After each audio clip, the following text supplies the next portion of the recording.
Advocacy groups, organized labor, and elected officials, including Mayor Walsh, are getting behind legislation for a new increase in the state's minimum wage. The bill calls for going from the current wage of $11 an hour to $15 over the next 4 years. To help give us an idea of how much this would help workers and the economy is our guest, a Professor Emeritus of Economics at UMass Boston, Arthur MacEwan. Thank you very much. Thank you. Yeah. First of all, talk about that number, $15. I'm old enough where it sounds at first like it's kind of high, but how high is it really? Well, it depends on what you compare it with. For example, if you compare it with the minimum wage in, say, the early 1970s, when the minimum wage was about 1/10 of that in nominal terms. But if you adjust that for inflation, or better yet, if you adjust it for the level of the economy, that would be equivalent to about $18 today. In other words, if the minimum wage had gone up with increased output per person, increased output per worker in the economy, then it would be about $18, which would be higher than the $15 we're asking for. Also, another way to look at it is some people, myself included, think of a reasonable place to start thinking about the minimum wage is half the median wage. In other words, if you count down to the middle, and then half of that further down would be the minimum wage. And it turns out that's about consistent with $15. That is, the median wage is about 30. These are not exact numbers, of course. So that's that's the justification for this $15 figure, and shows that it's not all that high when you compare it with what's happened in the past or what the situation is now. Also, you can think of it in terms of a major step toward what often gets called a living wage. There have been various efforts to calculate what does a person or a family of 3 or a family of 4 need to live with the things that we consider reasonable. MIT has a living wage calculator online.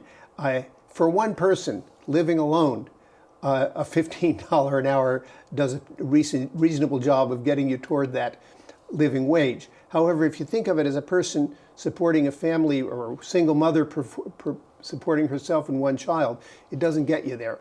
So it's still not a living wage. It's a minimum. It's a start toward a living wage. Right now, we have an $11 an hour minimum wage in Massachusetts, which is, of course, a long way from a living wage. Now, when I hear people arguing against increases, one of the things they usually say is that the people who actually make that minimum wage, they're not usually the sort of grown-up adults raising families. They've already proceeded beyond that. They've been promoted or found better jobs since then. To what extent do you think that's true?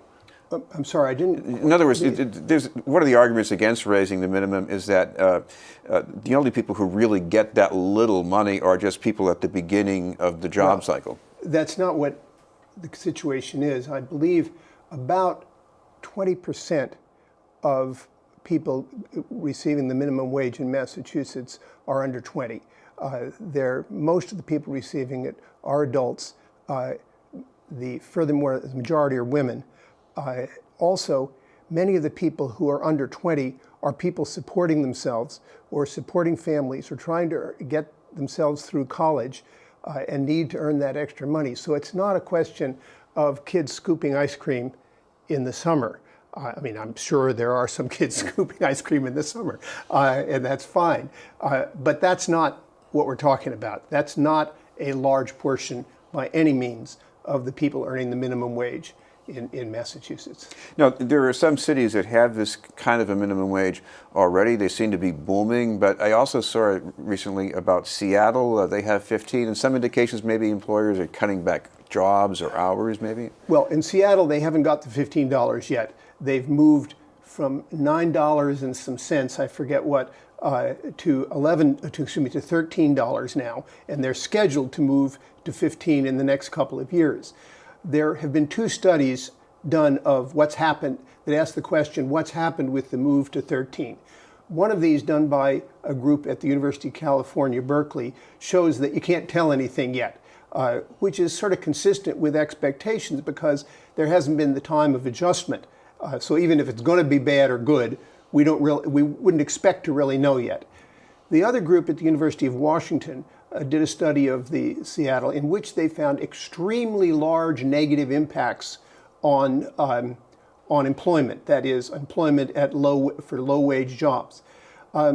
That study, in my view and in the view of many others, is seriously flawed. I mean, one gets a clue that it's flawed by what I said about it being extremely large. That is, it's about the reductions for each dollar increase are about 10 times as large as the norm that has been found in studies before that show very slight decreases in employment. That is, studies of other places, other similar circumstances.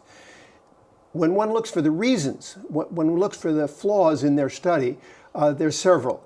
The first flaw that's most obvious to all of us is they excluded all multi-site firms. That is, McDonald's, Burger King, many retailers, The Gap, and so on. Places that we think of as paying either the minimum wage or close to it. This, of course, excludes a huge amount, at least 40% in the case of Seattle, a huge amount of the people that would be affected by the minimum wage and employers that would be affected by the minimum wage. That's a problem in itself. But moreover, if in this process someone leaves a low-income job and moves, say, to McDonald's, takes another job, that's counted in this study as a job loss. When, of course, it isn't a job loss, it's a job transfer within this same range. So that's a very serious problem. How can you do a reasonable study taking all these people out, people we often think of when we think of the minimum wage? In addition, they found the strange result that they say that raising the minimum wage to $13 increased the jobs over $19. And nobody can figure out quite why that's true.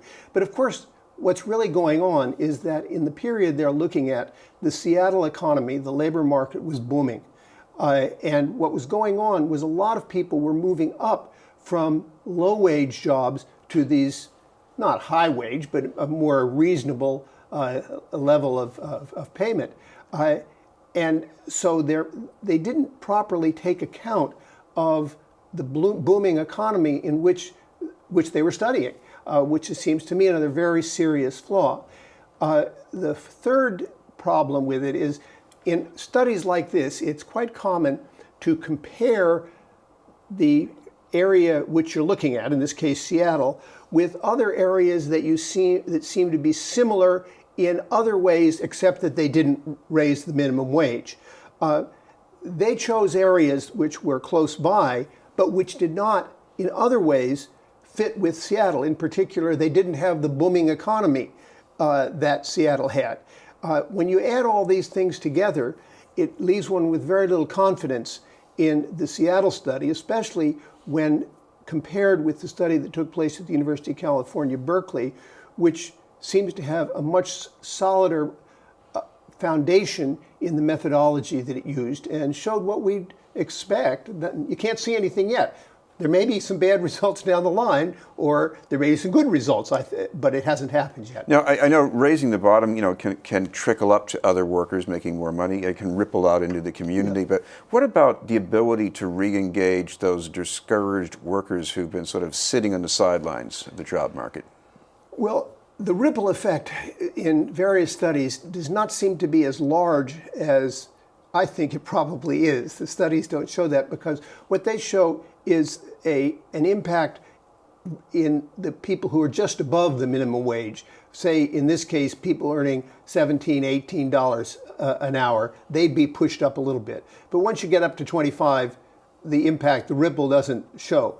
I'm skeptical of those results. I think they've looked at too short a period of time, but that's not based on any hard evidence that I. As far as bringing back people into the labor force, it depends some on this ripple effect, because a lot of the people who have left are older workers who were not earning the minimum wage when they left the labor market. Whether they would be enticed to re-enter at $15 when they weren't at 11, I'm not sure.